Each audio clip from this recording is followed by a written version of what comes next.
भारत में कोरोना की दूसरी वेव, हर तरफ त्राही त्राही मची हुई थी। एक तरफ हॉस्पिटल्स में हमारी बेसिक मेडिसिन, ऑक्सीजन की कमी थी और दूसरी तरफ हमारा वैक्सीनेशन ड्राइव भी बहुत धीमा था। हमारी सरकार का सारा ध्यान बंगाल के चुनाव जीतने में लगा। दीदी, ओ दीदी। बाकी देशों में वैक्सीन को बहुत पहले ही प्री बुक करा लिया था। हमने जनवरी में जाके प्री बुकिंग शुरू करी और इसी वजह से हमारा वैक्सीनेशन का रेट जो पहले बहुत धीरा था अब और धीरा होता जा रहा है। टुकड़े टुकड़े गैंग की भाषा बोल रहे हो।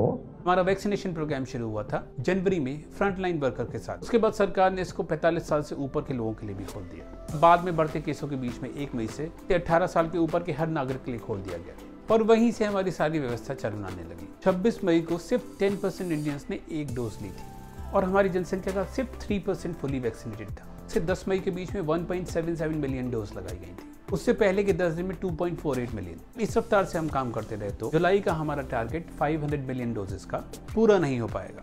क्या हो क्या रहा है, समझ नहीं आ रहा मतलब। अब ये हुआ क्यों? जब और देश वैक्सीन को प्री बुक कर रहे थे, उनको डेवलप करने के लिए पैसे दे रहे थे, हम आत्मनिर्भरता चला रहे थे। Only made in India. इसी के चलते शुरुआत में इंडिया गवर्नमेंट ने अपनी डिपेंडेंस इंडिया मेड वैक्सीन पे ही रखी और फाइजर ने उस टाइम अप्लाई भी किया था, पर हमारे एक्सपर्ट पैनल ने उसे रिजेक्ट कर दिया।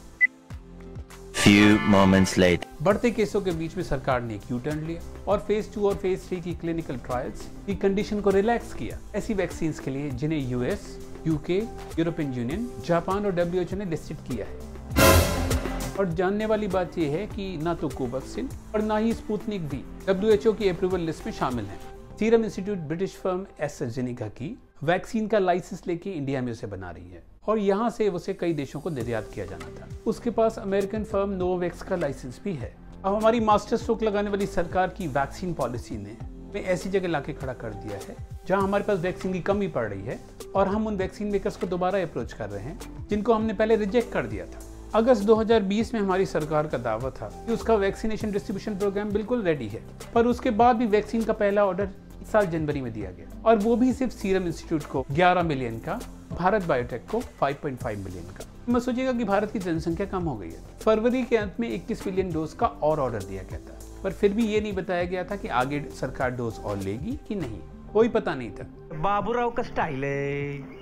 और उसके बाद बढ़ते इन्फेक्शन के बीच में 110 मिलियन डोजेस का ऑर्डर मार्च में दिया गया था। हमारी जनसंख्या है 140 करोड़ के आसपास, तो फिर इतनी कम वैक्सीन ऑर्डर करने का सेंस क्या था? और मजे की बात है कि उस समय हमारी जनसंख्या का सिर्फ 0.5% ही फुली वैक्सीनेटेड था। बात कर, आप खुद तो डूबेंगे सनम, तुम्हें और ले डूबेंगे। हमारी आत्मनिर्भरता की आग ने हमें तो जलाया, इससे कोई बच नहीं पाया। मतलब उसका खामियाजा सिर्फ हमने ही नहीं भुगता, बल्कि अन्य देशों ने भी भुगता है। बढ़ते केसों को देखते हुए वैक्सीन के एक्सपोर्ट पे साल के अंत तक रोक लगा दी है और हमने उन वैक्सीन को रोक लिया जो दूसरों के लिए बनी थी। इस कदम से WHO के कोवैक्स को दी जाने वाली वैक्सीन की डोज की सप्लाई प्रभावित हुई है। इससे बहुत सारे गरीब देशों को अब वो वैक्सीन नहीं मिल पाएंगी और वायरस को कंटेन करना और मुश्किल होगा। ध्यान देने वाली बात यह भी है कि सीरम इंस्टीट्यूट को 1 बिलियन डोज कोवैक्स फैसिलिटी को सप्लाई करनी है। लगभग 92 गरीब देश इससे प्रभावित होंगे और कई देश तो ऐसे हैं जिनको वैक्सीन की 1 डोज भी नहीं मिल पाएगी। चल झूठा। भारत ने 22 अप्रैल तक कुल 66 मिलियन डोज 94 देशों को भेजी थी। इन डोजों में से 10.61 मिलियन ही सिर्फ ग्रांट थी, बाकी कुछ वैक्सीन कोवैक्स को दी गई थी और कुछ अन्य देशों को सेल करके दी गई थी। भारत ने वर्ल्ड की 21% वैक्सीन डोज कंट्रीब्यूट की है। सरकार की वैक्सीन सप्लाई और प्रोक्योरमेंट प्लानिंग बहुत ही मेसी थी। कई राज्यों ने वैक्सीन शॉर्टेज की शिकायत की थी। ज्यादातर बड़े देशों ने वैक्सीन को फंड भी किया था और प्री बुक करने के पैसे भी दिए थे और हमने पहले ये राहुल गांधी से पूछ के आओ। ये कहां से आ गए? हमने कुछ नहीं दिया था। सरकार ने सुप्रीम कोर्ट को बताया है कि उसने वैक्सीन के रिसर्च और डेवलपमेंट के लिए कोई भी ग्रांट या एड नहीं दी थी। दोनों ही कंपनियों को, चाहे वो सीरम इंस्टीट्यूट हो चाहे भारत बायोटेक, उन्हें कोई भी वित्तीय सहायता नहीं मिली थी और आगे की सप्लाई के लिए एडवांस पेमेंट भी नहीं दिया गया था। और कुछ लोग ऐसे थे जिन्होंने वैक्सीन जानबूझ के कम लगाई जिससे कि वो खत्म ना हो जाए। Indian council for medical research ने 35 और 11 करोड़ रुपए खर्च किए थे वैक्सीन की ट्रायल साइट पर और उसे 5% रॉयल्टी भी मिलेगी। भारत बायोटेक के अनुसार उन्हें सरकार से कोई वित्तीय सहायता नहीं मिली थी। कंपनी ने फेज 2 और फेज 3 के ट्रायल के लिए अपनी पॉकेट से 350 करोड़ रुपए खर्च किए थे। अब इस वैक्सीन के साथ भी कंट्रोवर्सी हुई थी क्योंकि उस वैक्सीन को रेस्ट्रिक्टेड यूज परमिशन मिली थी in clinical trial mode and in public interest के साथ, और शुरुआत में वैक्सीन के लिए हुई हेजिटेंसी भी इसी कारण से भी कहीं ना कहीं थी। 19 अप्रैल को सरकार ने सीरम इंस्टीट्यूट और भारत बायोटेक को ग्रांट दी है प्रोडक्शन बढ़ाने के लिए। ज्यादातर सरकारों ने फाइनेंशियल एड तो दी ही थी वैक्सीन मेकर्स को, साथ में एडवांस पेमेंट भी दिया था प्री बुकिंग के लिए। अमेरिका ने नवंबर 20 में 700 मिलियन डोज प्री बुक करी थी, क्योंकि उसकी रिक्वायरमेंट से कहीं ज्यादा है। इसी तरह कनाडा ने 5 टाइम्स, यूके ने 3.6 टाइम्स, यूरोपियन यूनियन ने 2.7 टाइम्स ज्यादा वैक्सीन बुक करी थी। अमेरिकन गवर्नमेंट ने लगभग सभी कंपनीज को R&D और डेवलपमेंट के लिए सहायता दी और प्री बुकिंग के लिए भी एडवांस दिया था। तभी बड़े देशों ने अपनी जनता की सुरक्षा के लिए वैक्सीन को प्री बुक करना जरूरी समझा। हमारी सरकार ने पहले तो कोई वैक्सीन प्री बुक कराई नहीं, देशी स्वदेशी करते रहे। बाद में हाथ झाड़ दिए और राज्यों से बोला कि अपना अपना देखो। सीरम इंस्टीट्यूट की कोविशील्ड और कोवैक्सीन दोनों ही केंद्र सरकार को 150 रुपए में पड़ रही थी। कोविशील्ड को राज्य सरकारों को पहले 400 रुपए में और प्राइवेट हॉस्पिटल को 600 रुपए में, कोवैक्सीन राज्य सरकारों को पहले 600 रुपए में और प्राइवेट हॉस्पिटल को 1200 रुपए में मिल रही थी। बाद में राज्य सरकारों के लिए कोविशील्ड की कीमत घटा के 300 रुपए कर दी गई और कोवैक्सीन की कीमत 400 रुपए पर डोज कर दी गई। सरकार का मानना है कि वो फ्री मार्केट और डिफरेंशियल प्राइसिंग पर जोर दे रही है। डिफरेंशियल प्राइसिंग का मतलब है कस्टमर के बीच में डिफरेंशिएट करना, यानी सेम प्रोडक्ट को अलग अलग कस्टमर्स को अलग अलग रेट पे देना। अब समझा।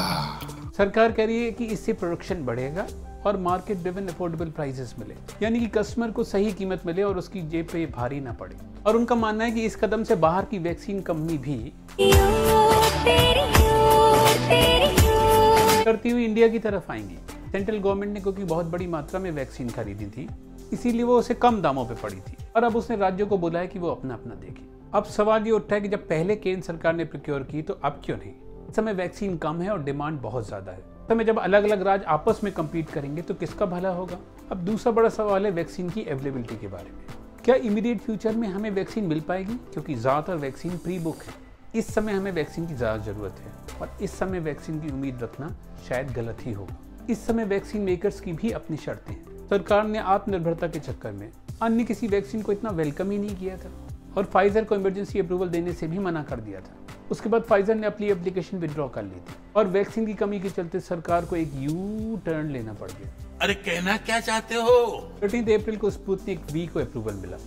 12 अप्रैल को सरकार ने फॉरेन वैक्सीन्स को बिना ब्रिज ट्रायल के फास्ट ट्रैक इमरजेंसी अप्रूवल देने का भी डिस्टेक किया, पर ये US, UK, EU, जापान और WHO के द्वारा इमरजेंसी यूज के लिए पहले ही अप्रूव्ड हों। पर अब आत्मनिर्भरता का क्या होगा? मैं क्या बताऊं? पर वैसे अब काफी देर हो चुकी है। What's your problem with it? जब महाराष्ट्र और अन्य राज्यों ने ग्लोबल टेंडर निकाले तो किसी कंपनी ने भी उसके जवाब में बिड नहीं किया। अमेरिकन फर्म मॉडर्ना ने साफ साफ पंजाब गवर्नमेंट को बता दिया कि वो सिर्फ सेंट्रल से ही डील करेगी और राज्यों से अलग अलग कोई डील नहीं करेगी। तीनों अमेरिकन फर्म मॉडर्ना, फाइजर और जॉनसन एंड जॉनसन ने साफ किया है कि वो अलग अलग पार्टियों से बात करने के बजाय अपनी सेंट्रल गवर्नमेंट से बात करने में ही इंटरेस्टेड है और चाहती है कि उन्हें इंडेमनिटी क्लॉज मिले, जिससे बाद में उन्हें मुकदमेबाजी से प्रोटेक्शन मिले। मजे की बात यहाँ पर यह है कि अफ्रीका के देशों ने एक अफ्रीकन यूनियन ट्रस्ट बनाया है जो अमेरिकी फर्म जॉनसन एंड जॉनसन से 220 मिलियन डोजेस के लिए निगोशिएट कर रहा है। इसी तरीके से यूरोपियन यूनियन भी अपने 27 मेंबर देशों के लिए निगोशिएट कर रहा है। आपदा को अवसर में बदल दिया। सीरम इंस्टीट्यूट ने सरकार पे आरोप लगाया है सरकार ने बिना स्टॉक की जानकारी लिए और WHO की गाइडलाइंस को ताक पे रख के वैक्सीनेशन का ऐलान कर दिया था, पर जुलाई से पहले स्थिति का सुधरना थोड़ा संभव नहीं होगा। सरकार ने 2.2 बिलियन डोजेस का लक्ष्य रखा है, वो भी 5 महीने में, पर कैसे पूरा करेगी ये साफ नहीं है। पिछले महीने जारी चार्ट में वो भी वैक्सीन है जो अभी ट्रायल फेज में है और डेवलपमेंट स्टेज में है। आजकल विदेश मंत्री अमेरिका गए हुए हैं और वैक्सीन की जुगाड़ कर रहे हैं और ऐसा संभव है कि फाइजर 50 मिलियन यानी कि 5 करोड़ डोजेस दे सकती है। WHO ने सीरम इंस्टीट्यूट को फंड किया था, पर उसके बावजूद भी उसको किया गया वादा वो पूरा नहीं कर पाएगी और अगर 2 वैक्सीन का कॉकटेल भी हो जाए तो कोई समस्या नहीं। बाद में सफाई आ गई। इसके अलावा कोविशील्ड वैक्सीन के 2 डोज लगवाने के बीच का अंतर भी बढ़ा दिया गया। सच्ची बात है कि हमारा सुप्रीम कोर्ट इस मामले में बहुत सख्त है। वैक्सीन कोरोना को रोकने का एक बहुत बड़ा हथियार है और जितनी जल्दी हम अपनी पॉपुलेशन को वैक्सीनेट करेंगे उतनी ही जल्दी हम हर्ड इम्यूनिटी के लेवल को पा सकेंगे। अंत में हम फिर वही करेंगे जो हम हर बार करते हैं, अपनी मार्केटिंग करेंगे। अगर आपको वीडियो पसंद आया हो तो इसे लाइक करिए, शेयर करिए, कमेंट करके हमको बताइए कि आपको ये कैसा लगा। हमारे चैनल को सब्सक्राइब करिए और बेल आइकन को प्रेस करिए जिससे कि आपके पास सारे नोटिफिकेशन भी आए। अब हम आपसे मिलेंगे अगले वीडियो में। तब तक अपना ख्याल रखिए, खुश रहिए, हंसते रहिए। Bye bye.